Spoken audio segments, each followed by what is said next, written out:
All right. Well, good afternoon, everybody. Some of you have met me before. I'm Eleonora, and I'm the director of the Castellani Art Museum. Most of you are NU students, so welcome, obviously, back to the CAM. And then we have a few additional faculty and outside people, so thank you for joining us today for the beginning of this lecture series, AI as a Medium.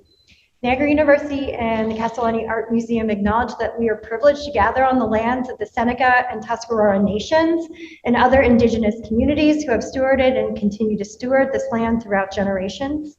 We honor their sovereignty, we demonstrate respect, and we correct the stories and practices that have erased indigenous people's history and culture and the past and present by inviting and honoring truth. CAM lives this acknowledgement through our commitment to showcasing Indigenous perspectives in its galleries and programs, which you are welcome to check out.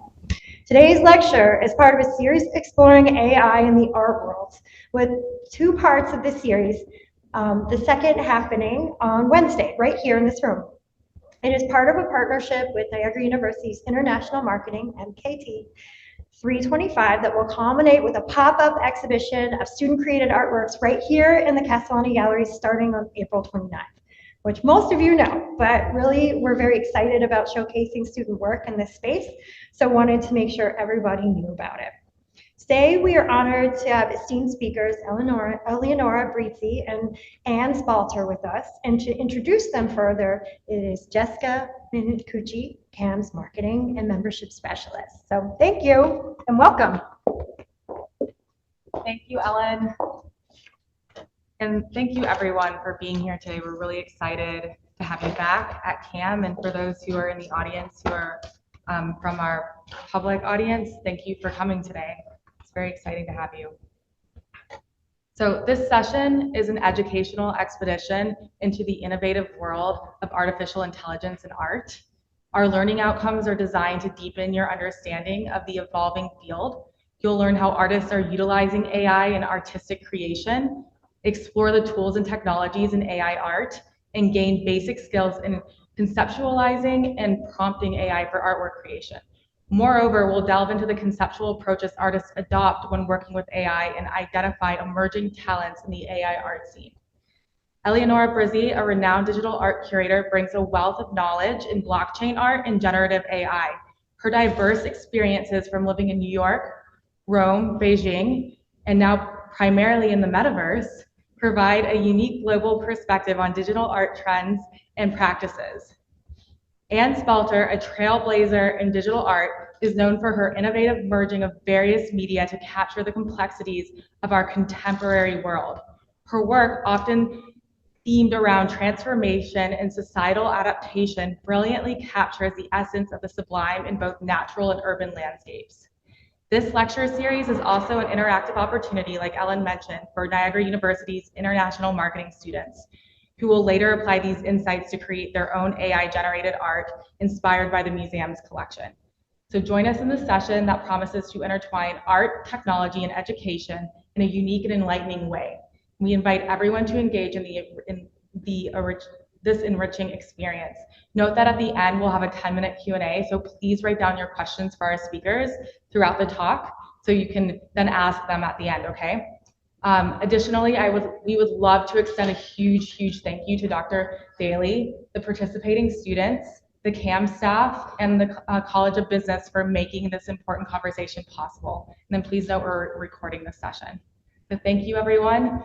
I'm going to pass off the stage to Eleonora, who's going to start with her first presentation.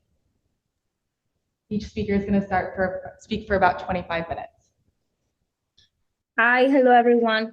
Thank you so much for having me. I'm very happy to be here, especially to be here with Anne Spalter. It's an honor. I will just share my presentation.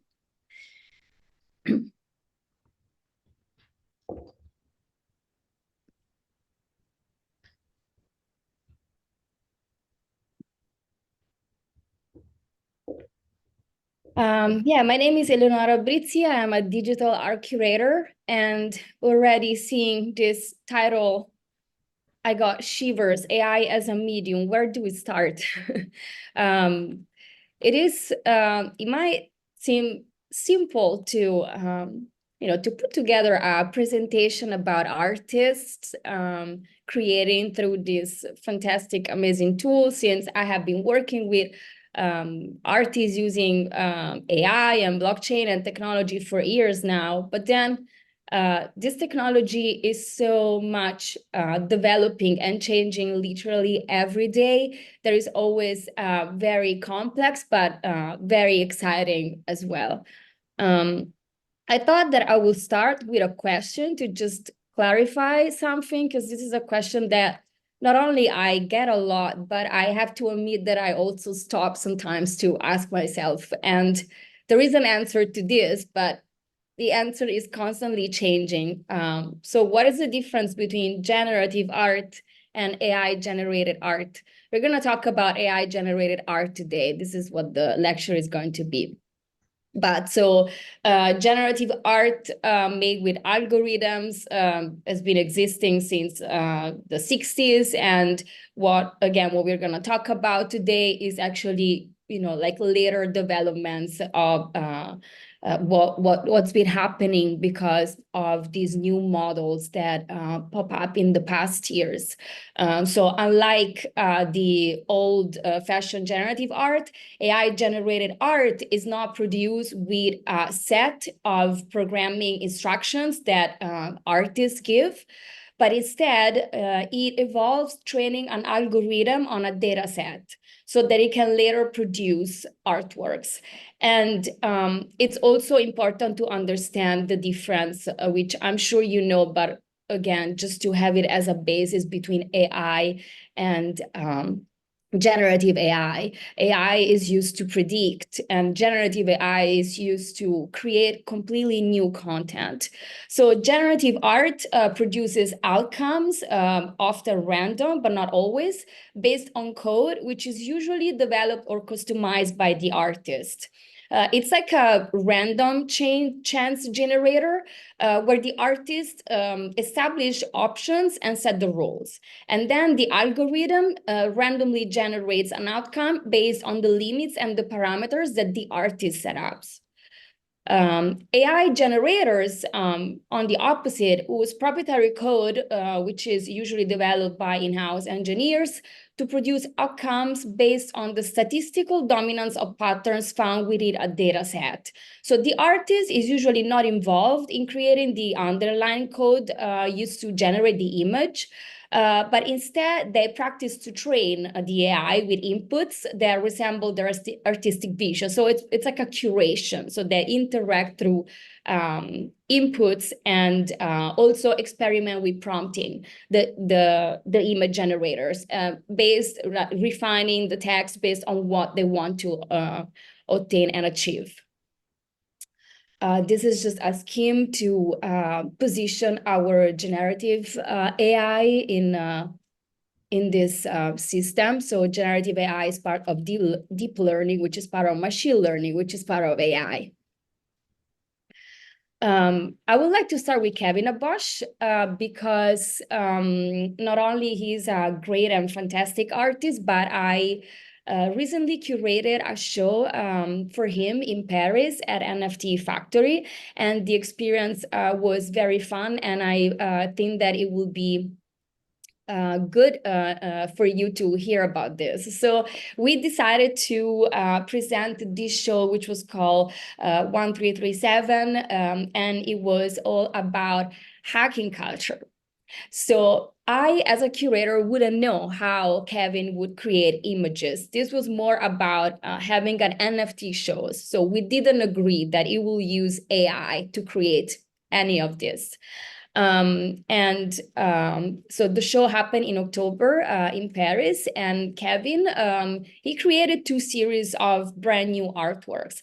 The first series, and I think it's interesting to talk about these 2 series also because it's very important to understand the difference in which these new models, generative models, text-to-image generators have been used by different artists. There is a public use, and then there is, which is the public model, and then there is artists who run the model locally. And so they train the model with their own data set. So with the public model, the data that are used are the data that are picked from the internet and from everywhere. But then if you run it locally, it is data that you input. So it can be your photographs, your documents, everything that you decide to input into the model. And in this show, in these two different series, Kevin used Stable Diffusion. And for the first series, 12 lessons, he used a custom model running Stable Diffusion locally that he trained with his own photographic data. So he used around 100,000 photos that were about electronics and urban development that he took himself. And for the second series, he used the Stable Diffusion public model. So you will also see the difference in the aesthetic and the outcome. These were the 12 artworks that were created through the custom and locally run Stable Diffusion model. As you can see, from the images, there is the feeling of electronics and also of urban. And also you can go to check out the titles of the works because they were as well interesting as well. This is how we displayed all of them at NFT Factory in Paris. NFT Factory is a very green space. It's somehow they decided to use this color probably for branding purposes. And so it was also interesting for me as a curator to understand what could fit in there. Like you have this huge like green space, what do you curate there? And so I thought about doing something with Kevin that could hack the space. And this is how we came up with the hacking show. And then this is the Hacker Mag series where he used Stable Diffusion public model. So here I have some stories to say about this. Again, I didn't know that Kevin would have created artworks using AI, although he has been using AI since forever, but also other technologies.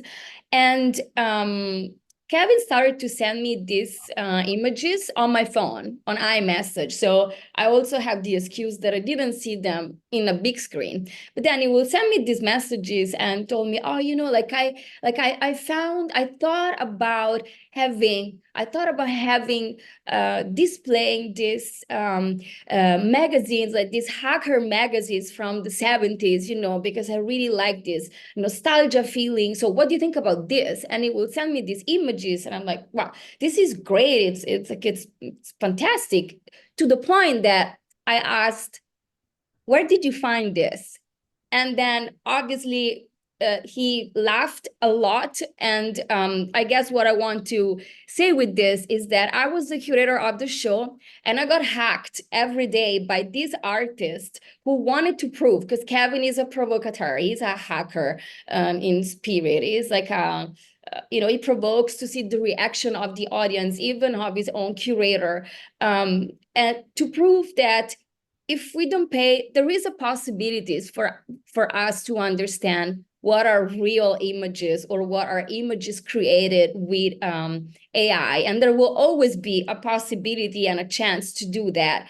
But the spare of attention that we have currently for images and for this kind of content is so little that even myself, I didn't even think that he used AI for this.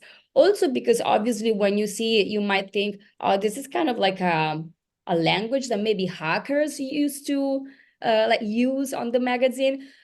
Anyways, the context was perfect for me to be tricked. And also I was just looking very quickly on the phone and I didn't have the patience to, you know, like stay for 10 seconds and you will clearly see that this will be impossible. You see, for instance, like on the right, you see that there is a very strange arm.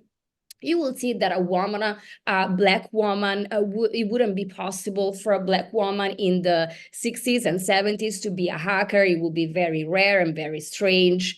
And also for a woman and like an ATM, etc. And here we have like a Japanese. So I think I thought this would be a good example to show you how artists can play with AI, with public models and locally run models, and also to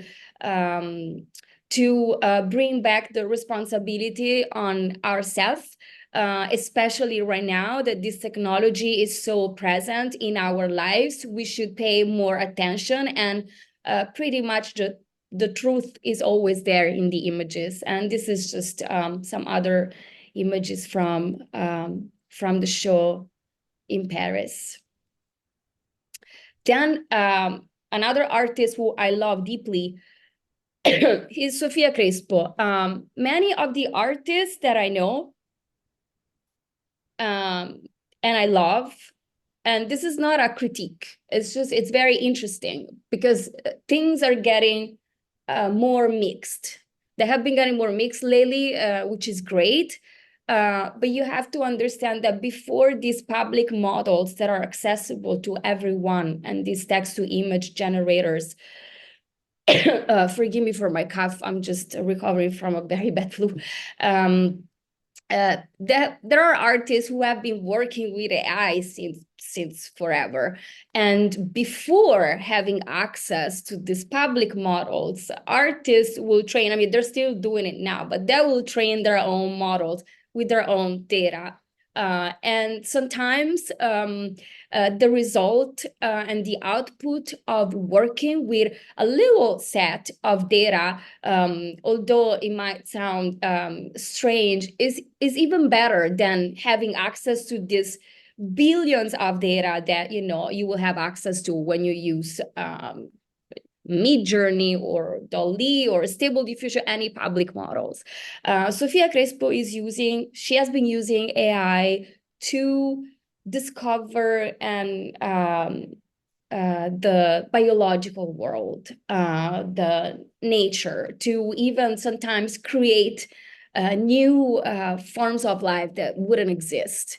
I'm just showing you here some creators, and to also experiment with what's possible and what's not possible. Sometimes she creates certain animals, creatures that our eye thinks can recognize, but our brain instantly has a glitch for, because it's an image that we think we know, but there's something strange because it is created with AI and it's a new creator.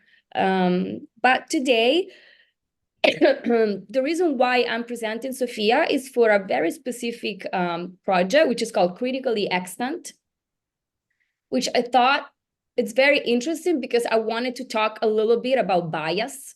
So we all know about bias and data.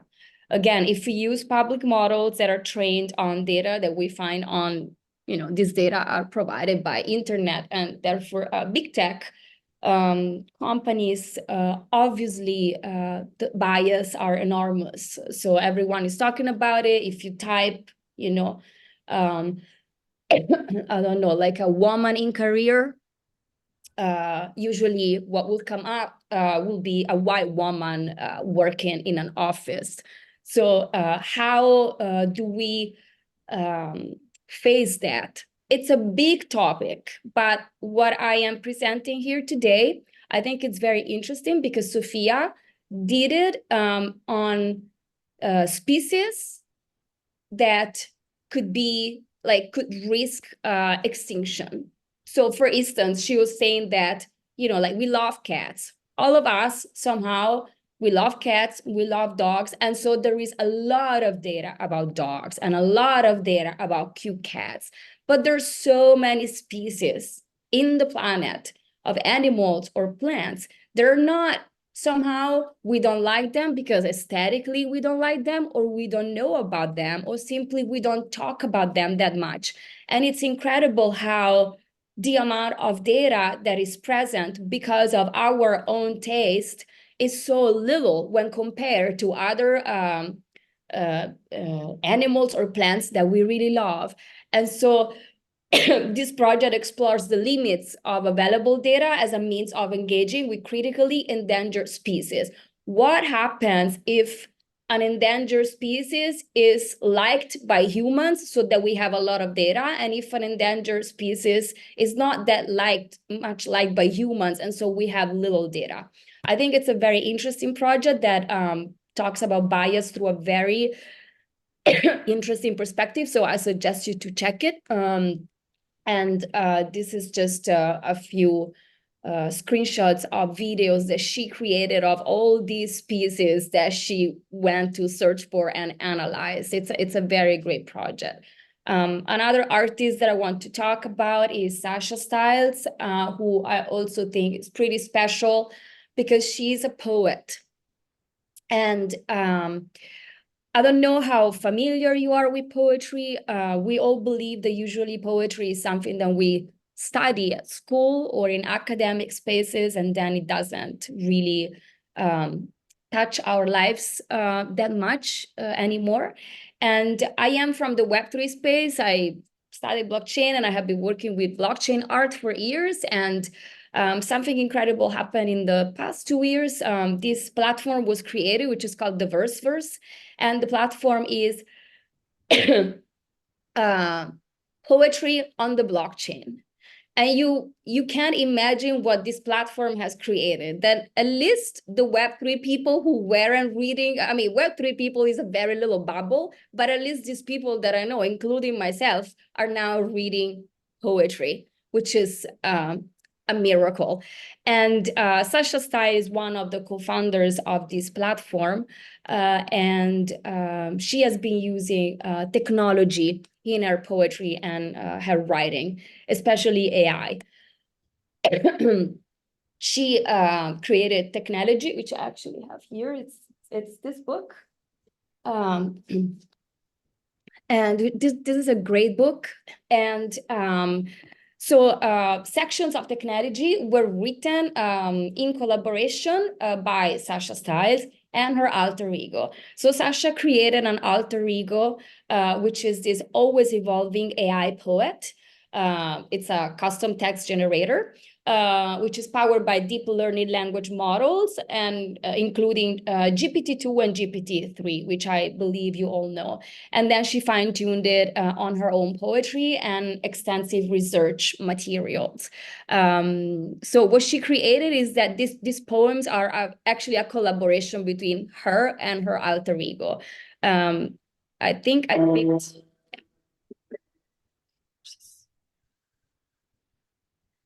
Memento Memoriae. The great secret of life. How to forget. Dr. George Miller. 1. Mundus senescit. The world grows old. It looks so new. Our brightest lights and tallest buildings sprung overnight. Rough-hewn, smooth sheen, burned patina, well-worn, or shaped out of sheen. Consider diamonds, fresh flash, carbon ash to pristine shimmer over 1 billion years. Raw cobalt rock under sleek tech glass, from Congolese Cote d'Ivoire to computer. At last, we've learned how to make it glow, rebury what we know. 2. Mutatis mutandis. Remember, memory. The more life happens, the less I hold on to the important things. If my history were a book, I'd take it off the shelf and thumb the dog-eared pages to brush up on myself. If my brain were a feed, I'd scroll to the bottom and relive, which might be a relief when absent moments gnaw like shapeless hunger. Although coming to life again is a hallucination, second time worse because nothing changes. Maybe what's lost is meant to be. The wiser I get, the greener my intellect, the tenderer my understanding. What might have been isn't. I'm not nostalgic for you then or now, but for that unknown, unachieved you. Memoriae sacrum. I release you. 3. Mundus felt Fichipi. Every memory leaves a trace on the cerebrum, some physical place that's more wire recorder or strip of film than infinite conundrum. Each passing moment inscribed there, somewhere among 86 billion neurons to probe and tinker. Our greatest thinkers have always wondered what we carry around in our hands, where brain and body meet, neocortex layered over caveman consciousness. Today, they're retooling our powers of recollection, editing the playback reel to implant a new reel. Biology's no fool. Buried deep in a sweet spot beyond their reach is the almondine trigger that gives me the sweats for no good reason. How odd, this modern pain, re-experience of an ancestor startled by predators on the plain. Many lions and eons later, men play memory games. Ergo, did you imagine? Here's to manipulation.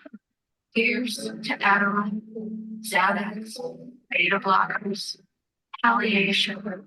Here's to cognitive enhancement, mental prostheses, technology over education. Though some want a moratorium on such experimentation. A mind with perfect recall isn't human after all.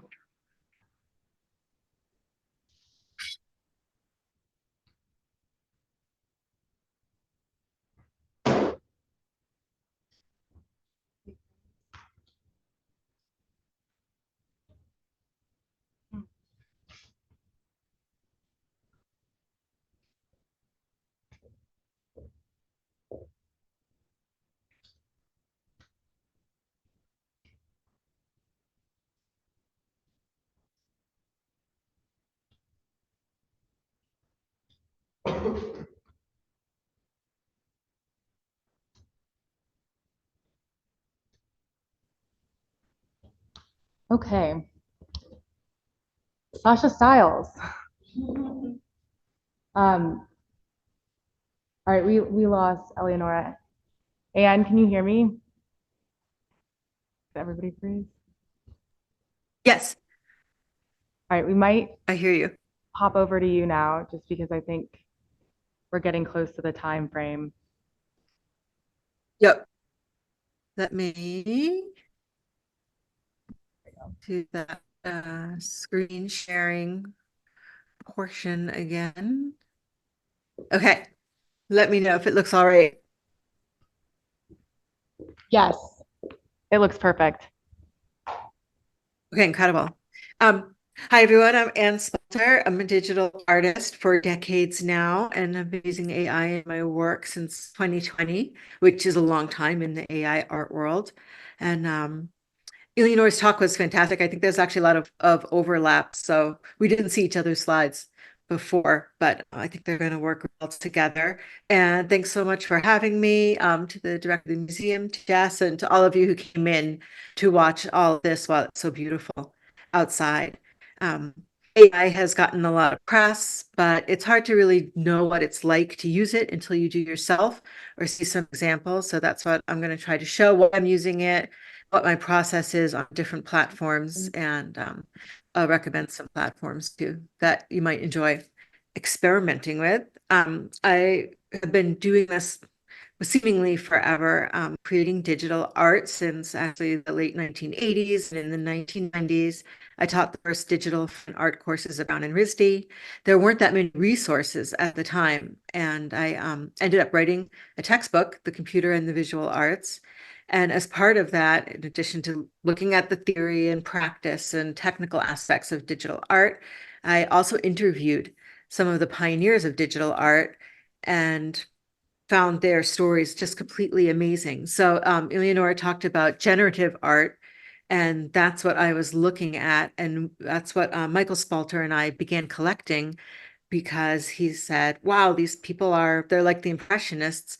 The Academy hates them. They can't get their work shown, but it's really amazing. And they're actually very sophisticated artists. So even though there was a lot of pushback and outright hostility, we became very involved with collecting these works. And in order to sort of continue our evangelizing of the field, we have the whole collection online at spalterdigital.com. So you can check that out. And it's a good resource for learning about the history of digital art, which is important in this context of AI art, because as Leonora mentioned, people often use the term generative artwork kind of loosely, and you're not sure maybe exactly what they're talking about. So early generative artwork, artists programmed it themselves, introduced random aspects, and created work that was often very simple and geometric looking. It's hard to understand now the challenges that they faced, that some of these early artists programmed using punch cards, having to sneak into institutions in the middle of the night to use a computer. And as you'll see in this quote here from Manfred Moore, who began experimenting with the cube in ways very similar to Solowit before him. He gave a talk in 1972 and someone in the audience threw an egg at him. So the level of hostility and sort of offense that people took to having the computer used in the art making process was extreme. And it's hard to imagine that now that we carry, like a giant computer around with us in our pockets, but we are some of that again with AI. So not all of that early artwork was geometric and, full of squares and rectangles. There are also very sensual things like Jean-Pierre Hebert, whose work you can check out on our website. And I highly recommend this book, When the Machine Made Art, The Troubled History of Computer Art, to understand better the resistance that these artists faced. And I think it's relevant now because AI artists are facing similar resistance, where people say it's not really art, the computer's doing it for you. And there's this concern that the computer is somehow usurping human creativity, and artists and illustrators and photographers are going to be out of work. And there's, again, a lot of fear and hostility. So I think I had a quote on one of those earlier slides too. It's also similar to the advent of photography. When people said, where's the art? Anyone can point and click. It took a while before you realize that some people point and click and get like an amazing image. And then like I point and click and I get a snapshot, and there is a real difference. So people thought when photography was invented, it would replace painting. Like, why bother to paint a portrait if you can take a photograph? But painting is still around and doing very well. So I bring all these things up to try to put AI art in context, and so that you can take some of the very emotional responses that you might read about in the press with a grain of salt. The reason you haven't seen this artwork until recently is that the research behind it is very recent. GANS, which I'm going to discuss in a minute, the research paper only came out in 2014, and all this stuff about prompting and making images from text, that research wasn't published till 2016. If it seems very new and you're wondering where it was before, it literally didn't exist before. Again, in trying to connect it with art history, there's a terrific show up right now at the Whitney of Harold Cohen's work. He did AI work, and it's not the same kind of neural networks and mathematics that's behind today's AI artwork, but more of an expert system where he put in a bunch of rules about how he made his art. And you can actually watch it being created live at this link at the Whitney during the show. But I think he's conceptually the sort of grandfather of AI art, and people are now looking back at his art much more seriously. So I'm going to include this slide again at the end. There's a lot of really great tools out there with varying levels of cost. A lot have a free entry point. There are many more than this. So these are ones that I've used and enjoy and recommend. And I'm going to show some examples, and then I'll put this up at the end if anyone wants to follow some of those. So I became involved with AI art in 2020 during the pandemic. I was spending all day on my computer and reading Twitter, the platform formerly known as Twitter. And an artist friend of mine posted these real cool images and said she was a beta tester for a thing called Playform. And I was like, whoa, what is that? How'd you make those? I got on there and learned about GANs, generative adversarial networks. And the idea is really like a tug of war between two sets of images, a starter set and an end set. And it's trying to change the starter set and make it look like the end set. And this is important to understand because this sort of learning process is behind all the other types of AI as well. So here I used circular images from my own Instagram feed. And as the end set, I just took a lot of pictures of airplanes from the web. I'm very obsessed with the sky and planes and travel in my artwork. And this, you can see the learning iterative process. So it begins to modify the initial images. It's trying to make them valid members of the end set. So it changes them and then it looks and it assesses whether they're good. And if not, you keep going. So it's going and you can see it more and more like airplanes. And if it were really working at the end, you'd get just a bunch of new pictures of planes that look like photos of planes. The system never did that. And instead, even after 250 iterations, it just made these very bizarre compositions that I loved. And I thought I definitely want to use these in my work. I would never have come up with them by myself. And many artists using AI have talked about a kind of creepy feeling of like collaboration, having a studio assistant, really working with another entity in making the work. And I definitely felt that. The images at that time were very low res that came out of these systems. So 256 pixels square. So they weren't really useful for printing or making videos. I went back to my traditional art training and made pastel drawings from them and paintings and showed them in works, in shows and art fairs, and got really great response, which was interesting and contrasts a lot with the early generative artwork. So certainly in some contexts, AI has been more welcome into the traditional art world than some of the other computer art formats and form factors. You can also use Playform to make video. It's kind of system, GAN-based system to make video. And this was shown in LA, Antebellum, LA. And it's nice. So it uses all of the processing, the latent space that is created with all these images to have beautiful transitions between different selections that you choose. And I thought, again, this was like a time-based composition that I would never have come up with on my own. And it was just super fun to play with. Another type of AI that you see artists using for still and video is style transfer, where the system just takes the style, the colors, but not the compositional information and applies it to something.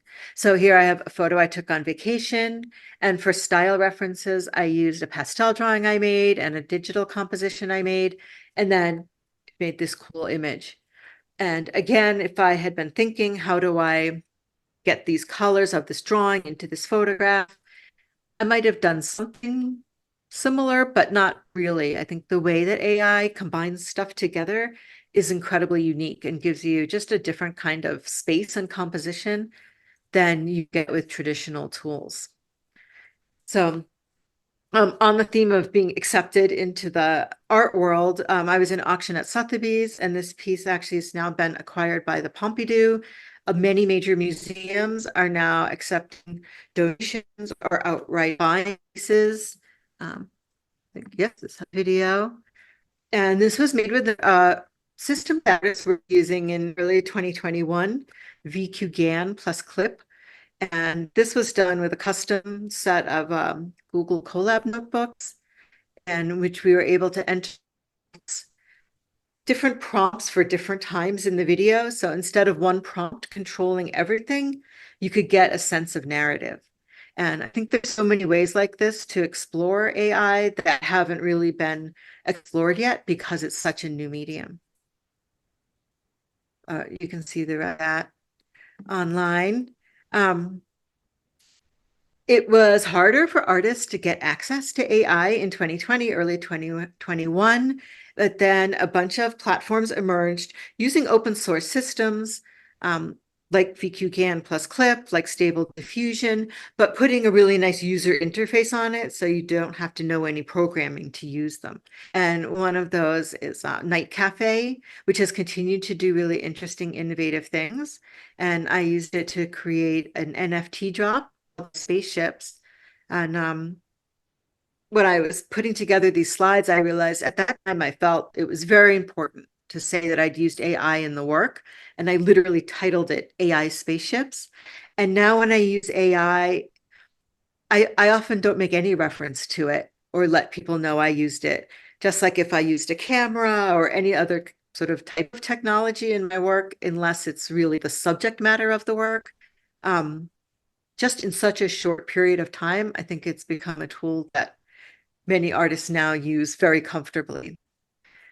It was interesting, and in terms of prompting, and I know Jess said we'd speak some about prompting. My prompts are usually quite simple. So you can see here the prompt for one of the original pieces in the spaceship drop. Speed spaceship in a dream with flashing lights, polished surrealism, cerulean glow. I don't know, surrealism been there twice. At that time, we often referenced a website called ArtStation. You don't have to do that anymore. I wouldn't use that anymore in my prompts. And bokeh to get a nice out of focus lights. So I recommend if you are using AI and you start getting great results that you like, make all the images that you want, because you could come back the next day and it would be different. They're constantly tweaking the algorithm on all these platforms. I ran the same prompt with and without ArtStation in Night Cafe when I was making these slides, and you can see the image is completely different. So if I wanted to get back that picture, unless I contacted them to get their model, if they saved it at that time, I would not be able to recreate it. So it's like the weather. It's sort of a moment in time with creation. So as I mentioned, my prompts are pretty short. I also use Midjourney, which runs in a Discord. And one of the nice things about that is it has all these channels. You can see some of them, general 1, 2, 3, 4, 5. It goes up to like 25 now. You can see everyone else's work and you can see their prompts. So one of the good ways to learn about prompting is to find images that you like and admire and see how they made them. And with Midjourney, you can actually do that. Most artists don't publish their prompts with their image, but the Discord format gives you a chance to see how other people are getting the results that they are. And some people put in specific camera lenses or lighting directions or compositional directions. I have to say, even with a giant paragraph of text, it's hard to completely control the image. You kind of have to go back and forth with the AI and work with it to get what you want. Another nice thing, and this is a different platform called Civet AI, which I definitely recommend checking out. It's wild. It has a whole not safe for work aspect to it too, so you can imagine what's being generated on that. Platforms like Midjourney are very protected. There's many words you can't even use in a prompt. Civet AI is a free-for-all. So if you want to make something really wacky, check that out. And it allows you to do negative prompting and put it in a separate field, and that can be very useful. And then you can copy and paste your negative prompts if they're working from one image to another. So it actually freezes its model, so you don't have this changing problem. They're called checkpoints because it's a frozen checkpoint of a model. So if you put the exact same prompt into a checkpoint and then you put it in a month later, it's going to make exactly the same image. And they also have these cool things called LoRa's, a general, I think, not specific to Civet AI, which does further training. So it's almost like you got a friend come and like Kevin did, put in their own images. And they're very specific to help you create things that look like they're animated or they're super realistic or they're literally all making Taylor Swift or something very specific. This is just example of another long prompt with a big negative prompt in there as well. The best way to learn about prompting is just to get online and start doing it. And I really like what Eleonora said about the curation thing, because I think that that describes prompting a lot. It's very rare. If you read a news article about AI, it sounds like you type in something quickly and then boom, you get exactly what you want. It looks amazing. You fire your graphic designer, but it's not how it actually works in real life. You put in the prompt, you get something, there's maybe something interesting, there's a lot wrong with it. You tweak the prompt, you run it again, and you do that over and over again until it converges into your artwork or design or something that you want. So it's a very iterative and interactive process. And there's a lot of advice online, YouTube and website and guides, but I think nothing replaced trying it out yourself. So speaking of process, my next big NFT drop was Rabbit Takeover. Yeah. And it was 557 post-Armageddon rabbits. These were all made with DALL-E, which you can no longer access directly, easily anyway. It's part of ChatGPT. And that's a very different prompting process because it's conversational. And that's nice because you can say, I like the image you made, ChatGPT, but make it a little darker or change the tone or add another figure and go back and forth, only tweaking one, not rewriting the whole prompt every time. So it has a different feeling to it. So these I made all in DALL-E, and they came out again pretty low res and with a lot of issues that I fixed in DALL-E by doing something called in-painting, where you erase an area and write another prompt and it fills in just that area. You can now do this in Photoshop with generative fill, which is an amazing tool that definitely check it out. Lifesaver for me. So for these, I did a bunch of in-painting and then I brought them into Photoshop and ran a plugin called a Stable Diffusion plugin. Photoshop now, Adobe has its own system called Firefly that you can use within their programs and as a separate website. But I used it just to fine-tune details of the images.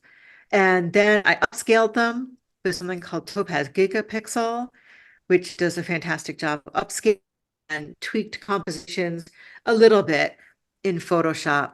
So what that would look like from beginning to end is like this. Just adding more detail, making it more polished. I didn't feel like what came right out of DALL-E would have been a final artwork for me. So you can see it added a lot of important things. And if I were doing this today, I would skip a bunch of those tools and go directly to Magnific.ai. I did not use this tool for a long time because there's trial version. It's $4 a month at its lowest level. And finally, someone recommended it, and I thought I would try it. And it's amazing. It's really incredible.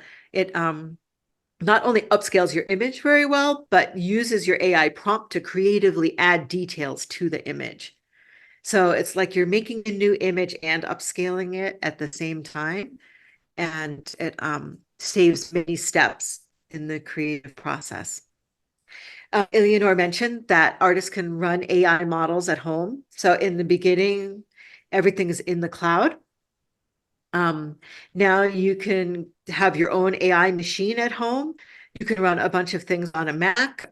This is a Linux machine with an NVIDIA card. And you can see up at the top, the market cap of NVIDIA has gone through the roof because everyone's using AI everywhere.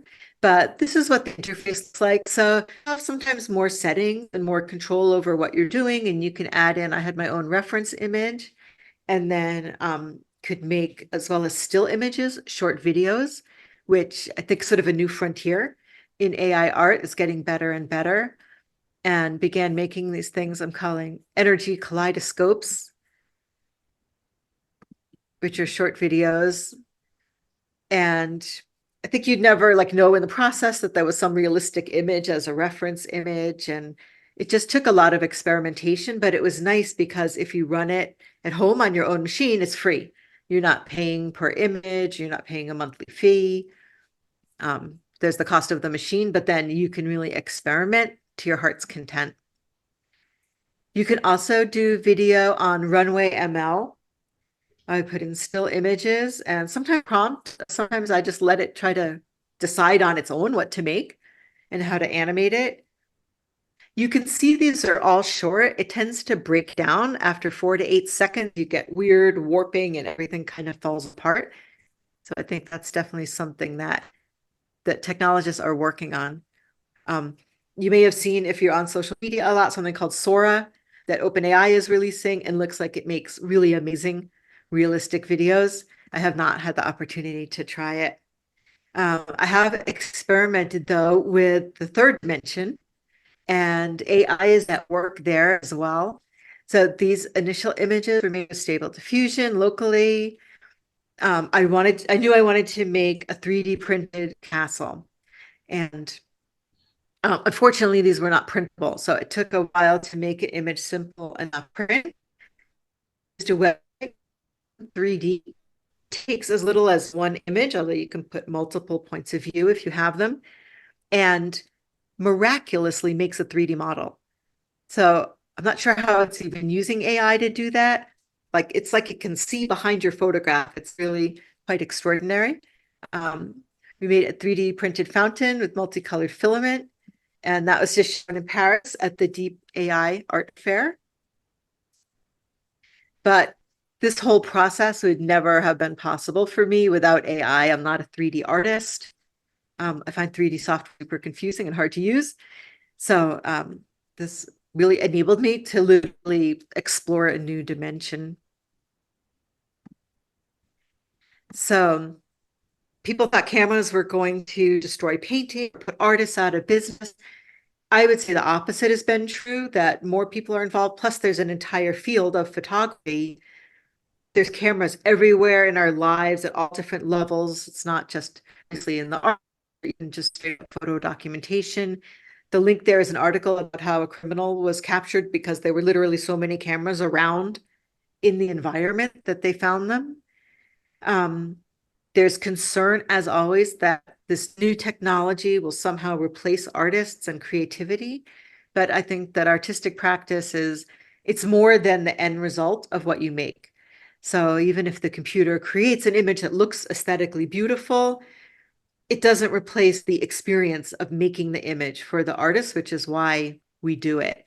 So I think it's actually been beneficial. It really made me think about what it means to be an artist or why one even makes images. And I don't think it really interferes in that area at all. There's no question, though, that it's incredibly powerful technology. When I first saw text to image, I mean, I was blown away. I think it will enable more people to make images. So you used to have to, go to art school, learn how to draw. Now you can make really amazing, realistic things, send them to your friends, use them to communicate, use them in business. I think it will help just expand visual communication in general and increase the size of the visual economy as a whole. So I think it will be good in the end for all of us, even though I can understand when people see it that it can be off-putting. So thank you. That's the whole presentation. I'll leave this up in case anyone wants to check out the platforms. But otherwise, we're open for questions. Or Jess, do you want me to just send you this? Oh, yes, send it.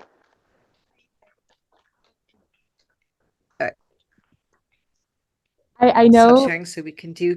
Oh, amazing. Yes, please send so we can upload it. And then we also have the recorded video. I think I would really love to, Eleonora, did you want to just retrace a few things before we switch over to the Q&A? Because I know you got cut off. I feel so bad. We did a little Technology. Sasha. No, sorry, somehow, this is this is technology. Somehow internet disappeared and reappeared after 10 seconds. We're still there, even if you're talking about AI. Yeah, I'm just gonna show you the last thing that I wanted to, because I think that it's fun. Just to conclude.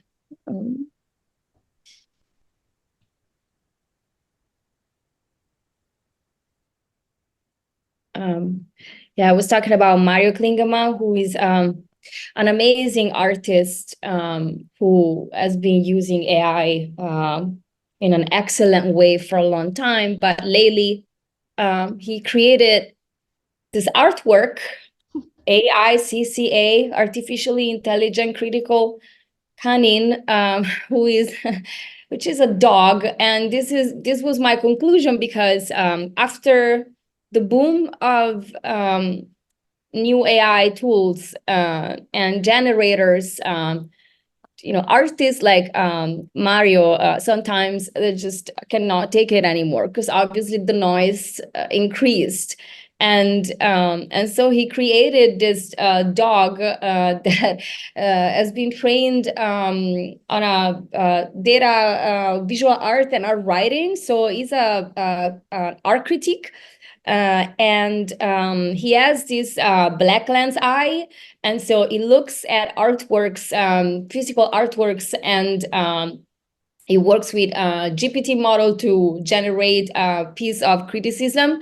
And the text comes out printed from as a poo of the dog. And so this is how I wanted to conclude, since we have seen bias and creativity and solutions and local run and public models. And this is Mario Klingemann reaction, creating a dog. But also, I mean, before Anne, I wanted to say that I had the pleasure of working with Anne on this book that I curated for Rizzoli. And so it was my way to introduce her, but now she already talked. I would just like to thank her for everything she has been doing. And thank you, everyone. Thank you. This is wonderful. Okay, so we're gonna move into our Q&A. We really appreciate your time. I know I'm sure you guys have really busy schedules. Please raise your hand if you have a question. I'd love to, I'm gonna repeat it for you. Yes. This question is kind of for both you guys. One thing that I think is really interesting about this new medium is, Eleonora kind of touched on it, was our attention spans, while all this new technology is changing and maybe there's more art being created and different art being created, our attention spans are still kind of, that pipeline is kind of finite. And many art movements over time can be measured in their impact on us, the audience and society. What do you think we'll be saying is the impact of this new type of art and this new medium when we look back on this in maybe 50 years or 100 years? Do you guys want me to repeat that? I heard it. Okay, perfect. Anne, do you want to start? Yeah, that's a great question. Obviously, who knows, right? Art history is long and strange, but I hope that it will be known for a time that really kind of opened up image making to more people, the way the camera did. Now everyone takes photographs obsessively sometimes and uses them to communicate, and I think this will just open up like vast new realms of visual communication. And that it'll be strange in the future to think of a time when you couldn't express something visually and make an image that you want. For me, it's the first time. So I don't think that we should make the mistake of considering AI, as an anthropomorphized AI. That's a big mistake, but there is something special about this technology, which goes a little bit beyond other technologies that have been used until now. because it really is a collaborative tool. It's a little more than other technologies. It can take shapes that we didn't know it will take. So I think the two extreme takes on the technology are wrong, but I wouldn't minimize artificial intelligence to just be another tool. So I think that when we will look back, it will be the first time when this combo of human intelligence and machine would have been a little stronger, like the next level compared to what happened until now, I think. Almost like a friendly introduction to maybe what is to come with humans and machines. A friendly introduction of what is to come with humans and machines. Ironically. Yes, I'm not, I think we shouldn't be scared about anything. It is a tool, but it's a very special technology because it's almost like this technology is alive. I mean, it's like it's alive. So it's not like you have a tool and you put it there, because it keeps developing. So it's still in our hands. It's alive because we make it alive and we create it. But again, it's a little more powerful, I think, than many others. But nothing scary. I don't think so. Fingers crossed. Any other questions? This is a great time if you guys have questions about prompting, anything that stood out to you. Michael? I have a question about the prompting, the negative prompting. Is how far can you take negative prompting as opposed to like prompting to make something, but can you get it to a point where you're frustrated enough that it can't supply an answer? Talk more about negative prompting. Yeah, I think that would be like a cool conceptual art piece to see if you could confuse it. I've only used it in a practical way, like, don't add extra fingers, don't make blurry images, don't use so much blue, but if you gave it contradictory prompts, positive and negative, I don't know what would happen. I think you should definitely experiment. That's really cool. Ellen? I'm curious how the market is consuming your work, like how people are consuming your work, like what platforms, and how you measure success. 'Cause this is a marketing class, so just thinking about, how are you measuring success and how people working in this area in digital might measure success.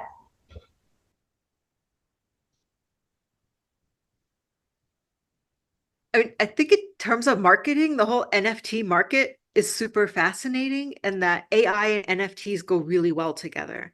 It enables you to create a large set of one-of-one images, but that each one is unique. So like the spaceships or the rabbits, every image is completely different. It's not like an addition of prints, but there's obviously a coherent theme. And it's difficult with traditional media to create 500. I mean, obviously it's possible, but challenging, 500 different images that are all similar. Whereas in AI, it's kind of a natural thing to do. So I think it works well with the whole blockchain world. Also, I think your question is very good and very difficult. It's always very difficult for artists, I think, to measure success based on sales and market, which is what obviously everyone is doing, but somehow it really is not true. I mean, how do you measure success? It's I don't know. Yesterday I was watching like an interview, Sofia Crespo, that I talked about, and she was just talking about this. How do you measure success? I want to detach myself as an artist to care about scarcity. Why would I care about scarcity? I'm an artist. I want to create artworks. I want to like create, but then I have to care about scarcity because of the market, which apparently measures my success. So are you more successful if you are prolific and you create fantastic artworks and you develop and discover new things, or you're more successful if you create less artworks because you're more scarce? We don't really have answers to this because it's almost like we have this new world which still travels on a very old world system, and the NFT space unfortunately kind of replicated the old world, even with scarcity, because somehow we wanted to attribute scarcity to something which is digital art that by nature is not scarce, just because it's the only economic model that we know. So for instance, like I don't believe in scarcity anymore. I never did, but I was tricked because yes, okay, let's create scarcity on a digital file, but why? So what I would answer is that unfortunately, the market is creating the value right now and the success, but I think it's very wrong, and we should find new ways that go together with these new tools that we are actually using. It's they're not going together. It's almost ridiculous. So, for instance, abundance instead of scarcity could be something that we should start talking about. That's a great answer. Thank you. And we'll talk about this more too with Sebastian and Michael as well on Wednesday. Any other questions? Anyone? Sean. Okay, so Eleonora, you brought up using AI art criticism, or the AI as an art critic.